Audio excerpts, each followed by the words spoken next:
반갑습니다. 할렐루야. 네, 특별히 우리 해나 자매님하고 이준하 성도님 너무 반갑습니다. 우리가 오늘 이제 말씀을 늘 주일 예배 때 통역을 하는 우리 두 형제가 공교롭게 아웃 오브 타운이고 또 거기다가 백업 요인인 우리 차상득 집사님까지 또 오늘 병원 또 때문에 못 나오셨고, 그래서 그동안 방학 때 이제 제가 트레이닝을 시켰는데 강민이가 오늘 이제 번역하고 어제 번역하고 오늘 통역을 합니다. 좀 영어권 우리 형제 자매님들, 제가 보니까 번역은 잘했어요. 근데 통역을 좀 처음이라 좀 어릴지 모르겠습니다. 아침에 좀 기도를 해줬는데, 그러면 하나님 은혜로 잘할 수 있도록 여러분도 함께 기도해 주면서 말씀을 들으시기 바랍니다. 우리가 지난주부터 기도에 대한 그런 말씀을 우리 함께 나누고 있습니다. 지난 주일 특별히 우리 예수님의 산상수훈 말씀 가운데 구하라, 찾으라, 문을 두드리라 이 말씀을 함께 나누었습니다. 그리스도인의 그 매일의 삶 속에서 승리하기 위한, 그래서 우리가 꼭 습관화시켜야 될 굉장히 중요한 말씀입니다. 그래서 오늘 말씀과도 또 굉장히 직결이 되기 때문에 우리 지난주 말씀을 잠깐 정리하면서 기억해 보도록 하겠습니다. 우리 주님께서는 제자들인 우리에게 구하라 이 말씀을 강조하기 위해서 구하라, 찾으라, 문을 두드리라 이렇게 점진적으로 심화되는 이미지를 말씀을 하셨습니다. 그리고 이 말씀들은 모두 현재 명령사, 그걸 모르셔도 그냥 계속해서 구하라는 그런 의미로 말씀을 하셨습니다. 또한 이 구하라, 찾으라, 문을 두드리라 이 말씀을 바로 이어서 두 번을 말씀을 하심으로써 여호와 하나님이 이 하나님의 백성들이 하나님께 구하는 것이 얼마나 중요한지 예수님께서는 정말 트리플로 강조하셨던 말씀입니다. 우리는 이 명령의 중요성을 역사 속에 유명한 두 인물을 통해서 우리가 살펴보았었습니다. 한 명은 바로 사울이었죠. 사울 이름의 뜻은 asked, 구하는 자, 묻는 자라는 뜻입니다. 그러나 그렇게 구하는 왕으로서 살아야 될 이 사람이 여호와 하나님께 구하지 않아서, 여호와 하나님께 묻지 않아서 망했다는 것을 역대상 10장 14절 말씀을 통해서 우리가 확인을 했었습니다. 여호와께 묻지 아니하였으므로 여호와께서 그를 죽이시고 그 나라를 이새의 아들 다윗에게 넘겨주셨더라. 반대로 이 하나님께서 다윗 왕을 복 주신 이유를 바로 그 같은 성경책 역대상 13장 3절에서 찾을 수가 있는데요.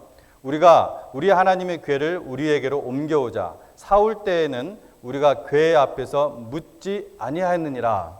그러니까 다윗은 하나님께 묻기 위해서, 애스킹하기 위해서, 구하기 위해 그동안 한쪽 구석에서 방치되었던 그 언약궤를 그렇게 가져오고자 열심히 했던 것입니다. 그래서 우리가 여호와 하나님께 이렇게 간절히 구한다는 것은 세 가지의 믿음을 고백한다는 것이라는 것을 말씀을 드렸습니다. 첫 번째, 오직 하나님만이 전지전능한 하나님이라는 것을 고백하는 믿음이다. 둘째로, 오직 하나님만이 가장 좋은 것을 아시고 주실 수 있는 분이라는 것을 고백하는 것이다. 세 번째로, 바로 여호와 하나님만이 왕 중에 왕으로서 경외한다는 것을 고백하는 믿음이다. 이것을 우리가 함께 나누었었습니다. 그리고 마지막으로 예수님은 구하라, 찾으라, 문을 두드리라 이렇게 말씀하셨는데, 그 구하는 자에게 가장 좋은 것으로 응답하시는 아버지 하나님을 말씀하시면서 다시 한 번 더 이 구하는 삶의 중요성을 또 한 번 강조하십니다.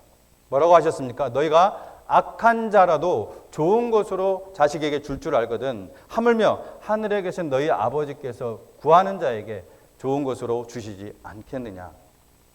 그래서 내가 원하는 대로 응답하는 것이 아니라 그 모든 것을 아시는 하나님께서 구하는 자에게 가장 좋은 것으로 주신다는 것을 우리가 말씀을 통해서 보았습니다.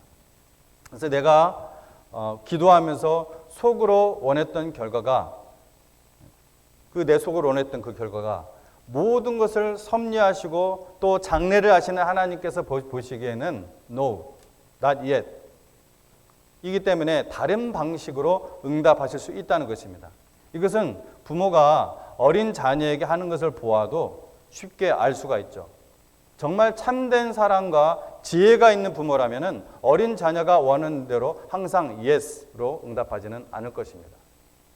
이거 세상 교육학에서도 부모의 사랑과 지혜로 어린 자녀에게 No, not yet 라고 대답할 줄 알아야 하고, 또 뭐라고까지 얘기하냐면 아직 판단과 분별력이 부족한 시기에 거절감도 배워야 한다, 이렇게 말을 합니다. 자, 이제 오늘의 본문으로 들어가는 질문입니다. 중요한 질문입니다. 우리가 기도할 때 우리 주 예수님은 무엇을 하고 계실까? 우리가 기도할 때 우리 주 예수님은 무엇을 하고 계실까요? 오늘 본문은 바로 그것을 우리에게 자세히 보여주고 있습니다. 아주 자세하게. 이 본문에서 7째 인을 떼시는 분이 누구냐면 바로 어린 양 예수 그리스도이십니다. 자세한 설명은 하지 않겠습니다. 수요일 밤 8시에 우리가 대면 예배와 구글 미트로 같이 수요 예배를 드리고 있는데 요한계시록 강해를 하고 있습니다. 마침 더 알고 싶으신 분들은 수요 예배에 참석하시면 되겠습니다.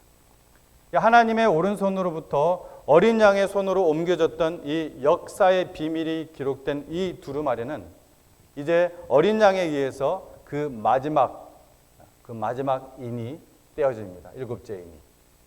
그 마지막 7째 인이 떼어지는 순간 어떤 일이 일어나냐, 오늘 우리가 말씀을 읽었냐면은 하늘이 어느 정도 반 시간쯤 고요했다고 사도 요한은 기록합니다. 마지막에 인봉이 떼어졌다는 사실 앞에 하늘까지도 숨을 죽이고 있었습니다. 그런데 그 마지막 중요한 일이 일어나기 직전에 예수님 먼저 사도 요한에게 독특한 장면을 보여주십니다. 그리고 그 장면은 7 천사들이 마지막 7 나팔을 울리게 하는 그 순서로 들어가게 합니다. 일종의 트리거 역할을 하는 겁니다. 3절에 보면은 나팔을 받은 7 천사 이외에 한 천사가 제단 옆에 서 있습니다. 그의 손에는 금향로가 있었고 그는 금향로에 많은 향을 받았다고 했습니다. 그런데 그 향들은 모든 성도들의 기도와 함께 보좌 앞 금단에 드려질 것이라고 성경에 기록을 하고 있습니다. 여기서 많은 양이 무엇을 의미하고 있는지 본문 자체에서는 설명되지 않았지만 4절에 보면은 성도들의 기도와 함께 하나님께로 올라가고 있습니다. 이 사실에서 이 많은 양은 주님의, 우리 예수님의 사역과 연결된다는 것을 우리가 알게 됩니다. 즉, 주 예수님께서 하늘 보좌에서 우리를 위해서 친히 간구하시는 기도를 상징한다고 말할 수가 있습니다. 그래서 이런 주님의 중보기도와 또 이전에 6장에 나왔던 그 순교자들의 그 피를 갚아주기를 간청했던 그 제단 아래에 있던 그 기도, 그리고 고난의 역사 속에서 그리스도를 따르는 자들에 의해서 드리는 그 기도들이 합해져서 이제 천사의 손으로부터 하나님 앞으로 올라가고 있는 것입니다. 자, 여기서 우리가 주목하기를 원하는 것은 많은 향을 태운 향연, 그러니까 향기로운 연기 때문에 성도들의 기도가 하나님께 도달할 수 있었다는 것입니다. 무엇 때문에요? 향연 때문에 성도들의 기도가 하나님께 도달할 수 있었다는 이 사실을 우리가 주목하기를 합니다. 하나님께 향연과 이 성도들의 기도를 바쳤던 그 천사는 그 향연을 담고 있었던 그 향로에 무엇을 담냐면은 단 위에 불을 담습니다. 그리고 그 불을 땅에 쏟자 어떤 일이 일어나냐면은 우레와 음성과 번개와 지진이 발생합니다. 이 모든 단어들은 뭘 상징하죠? 하나님의 심판을 상징하는 대표적인 현상들입니다. 이것이 단순한 자연 현상이 아니라는 것을 음성이 들렸다는 것으로 나타냅니다. 이것이 우리에게 알려주는 사실은 향연에 합쳐져서 드려졌던 이 성도들의 기도가 응답받았다는 것입니다. 향연에 합쳐졌던 성도들의 기도가 응답받았다는 거예요. 성도들을 핍박하고 죽였던 자들에게 내린 하나님의 심판은 뭐라고요? 바로 성도들의 기도의 응답이었습니다. 구원의 복음을 거절하거나 하나님을 대적한 자들에게 마지막 경고를 내리시고 있습니다. 사실 말씀을 읽어보면 뒷부분을 읽어보면 하나님의 심판의 3분의 1만 하십니다. 경고하시고 남은 자들에게 회개의 기회를 주시기 위해서 마지막 순간에도 하나님의 긍휼을 베푸시는 것입니다. 그래서 그 마지막 경고를 내리신 이 재앙의 시점을 그 포인트를 4절에서 분명하게 밝혀줍니다. 바로 향연이 하나님께 올라간 다음입니다. 향연이 하나님께 올라간 다음이에요. 우리 주 예수님께서는 회개하는 자의 대속을 위해 스스로 어떻게 하셨습니까? 어린 양으로 죽으셨던 그 십자가 사역의 완성을 근거로 해서 자신의 백성들의 기도가 하나님께 상달되도록 역사하십니다. 우리는 여기서 중요한 면을 놓치지 말아야 합니다. 그것은 성도들의 기도가 이제는 오직 예수님의 이름으로만 응답된다는 점입니다. 성도들의 기도가 오직 예수님의 이름만 응답된다. 우리 주님께서 십자가로 구속 사역을 마감하시기 직전, 그러니까 공생의 사역이 거의 끝나는 시점, 그 시점에 다음과 같이 기도에 대하여 가르쳐 주신 것에 주목해야 됩니다. 너희가 내 이름으로 무엇을 구하든지 내가 행하리니. 뭐라고요? 너희가 내 이름으로 무엇을 구하든지 내가 행하리니 이는 아버지로 하여금 아들로 말미암아 영광을 받치게 하려 합니다. 내 이름으로 무엇이든지 내게 구하면 내가 행하리라.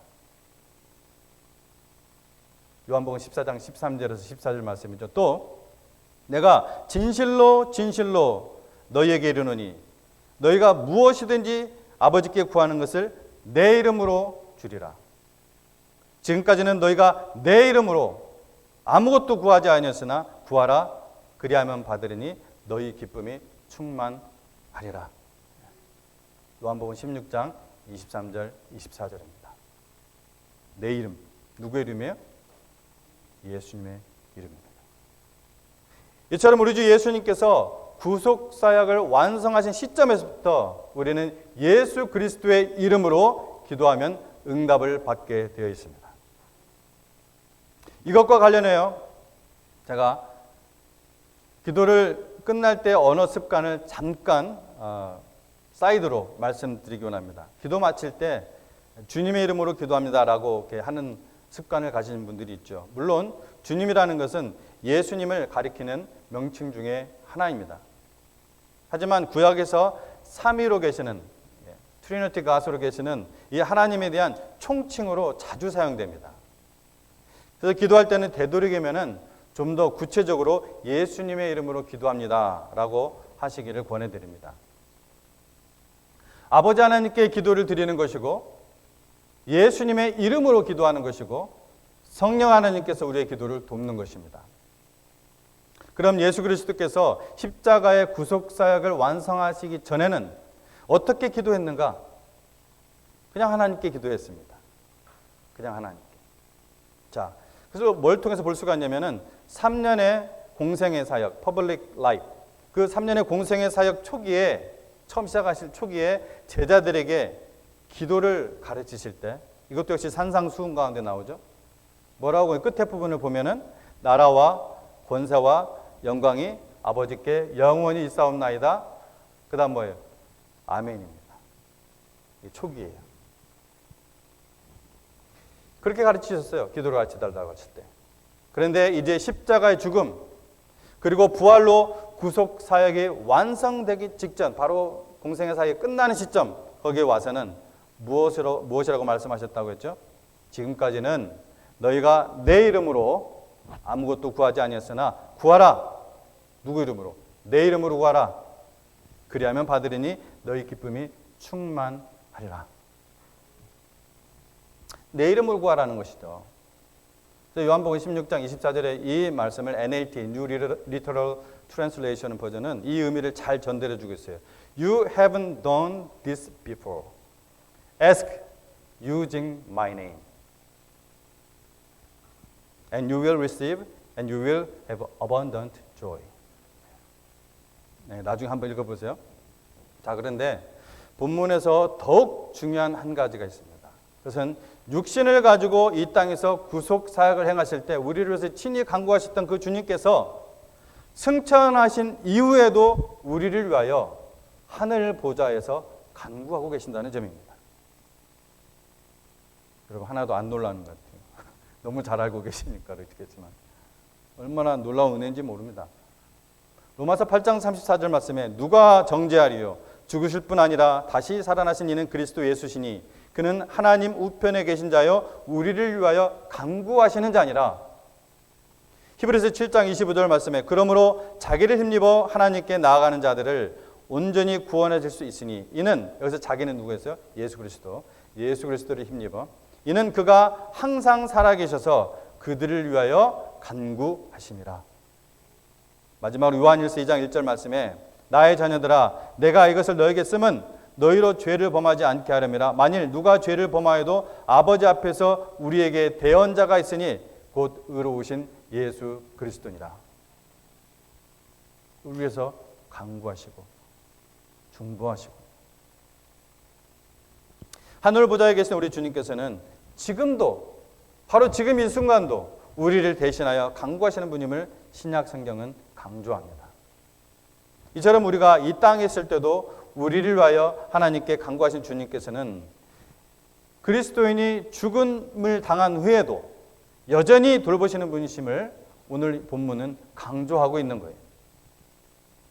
향기로운 연기, 즉 예수님의 중보기도가 있기 때문에 성도들의 기도가 하나님의 뜻에 맞게 응답된다는 것입니다. 그런데 오늘 본문에서 주님께서 기도하신다는 내용이 전혀 나오지 않는다는 점을 의아하게 생각하실 수가 있습니다. 그러나 이것은 본문이 구약의 성전 용어를 가지고 그리스도의 그 구속 사역의 관점에서 기도의 응답을 보여주고 있기 때문에 그리스도의 모습이, 예수님의 모습이 없는 것입니다. 본문은 구약의 성전에서 발생한 것과 동일한 그러한 그림들을 보여주고 있습니다.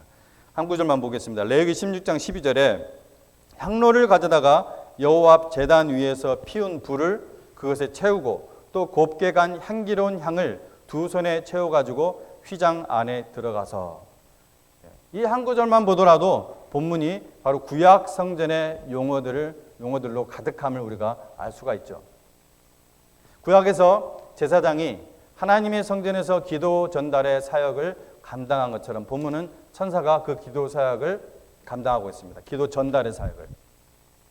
그렇다면 구약에서 어떻게 그런 기도의 사역이 가능할 수 있었을까? 백성의 기도가 하나님께 상달되고 하나님의 그 응답이 백성들에게 도달할 수 있었을까? 역시 구약 성경에서 그 답을 발견하죠.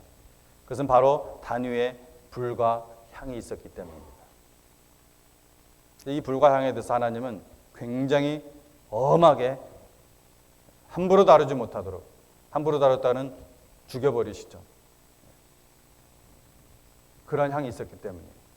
그리고 그 구약 성경에서 그런 불과 향은 결국 뭘 상징해요? 그리스도의 중보 사역을 상징하고 있는 것입니다. 그렇다면 우리는 여기 본문에서도 우리 주님의 중보 사역이 있었기 때문에 성도들의 기도가 응답되었다는 점이 강조되고 있다는 것을 우리가 발견할 수 있죠. 무엇 때문에요? 우리 주님의 중보 기도의 사역이기 때문에 우리의 기도가 응답된다는 것입니다. 여러분, 참으로 우리 주님 때문에 성도들의 기도는 반드시 응답될 수밖에 없습니다. 주님 때문에 그래요. 주님 때문에. 여러분, 기도를 잘 못하시겠다고요? 여러분, 오늘 배운 거 하나만으로도 충분합니다. 오늘 배운 거 하나만으로도 충분히 시작할 수가 있습니다. 예수님의 이름으로 기도하십시오. 예수님의 이름. 나의 필요를 통해서, 나의 문제를 통해서도 하나님의 그 거룩한 뜻이 이 땅에 이루어달라고 기도하십시오. 구체적으로 기도할 수 없어도 우리 주 예수님께서, 모든 것을 아시는 우리 주 예수님께서 중보 기도를 하실 때 그 향연과 당신의 기도는 하나님께 상달되는 것입니다.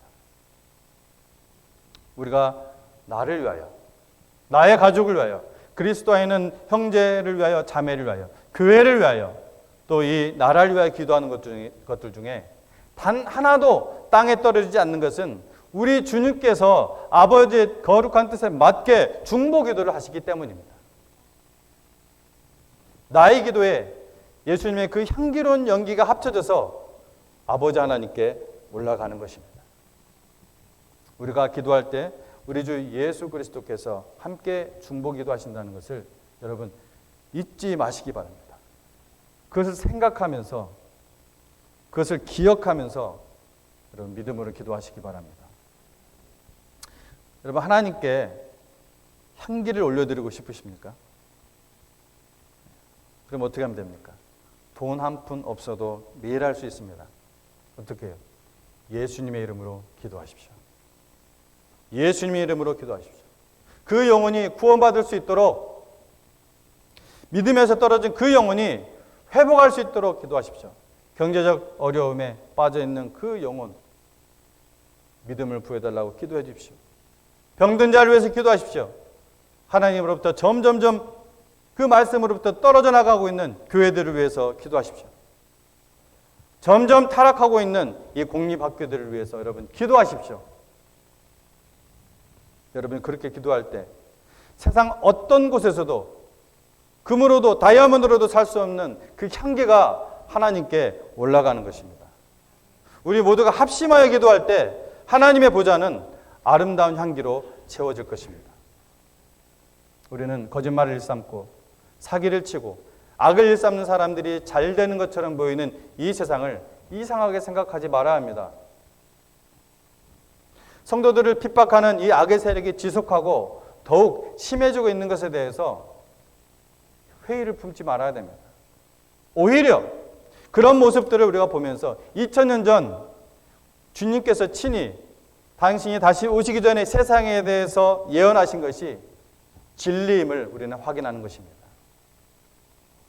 그리고 이 교회 시대, 이 은혜 시대에 하나님께서 주신 기회에도 불구하고 하나님을 거절하고 대적한 세상은 반드시 주님의 심판을 당할 것입니다. 우리의 믿음을 인하여 조롱하고 주님 때문에 스스로 받는 희생을 인하여 조롱하고 핍박하는 그 사람들이 잘 되는 것처럼 보이지만 그들의 결국은 멸망이란 사실입니다.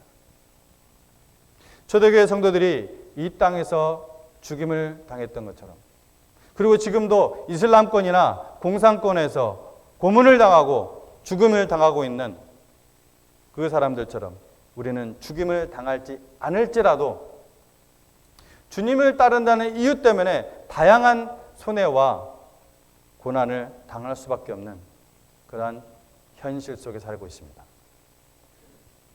그 현실에 굴복하면서 주님께 예배드리는 삶으로부터, 주님으로부터 멀어지는 분들 참으로 안타깝습니다.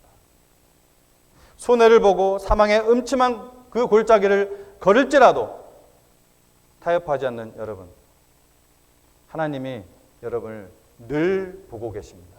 눈동자같이 지키시고 기억하고 계십니다.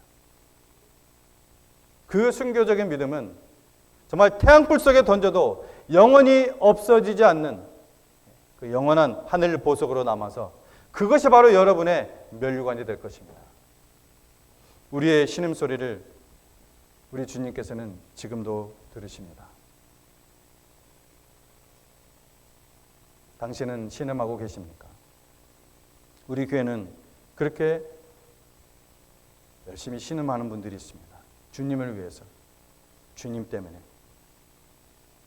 여러분도 저와 함께 신음하시지 않겠습니까? 주님 때문에, 주님을 위해서. 함께 기도하겠습니다.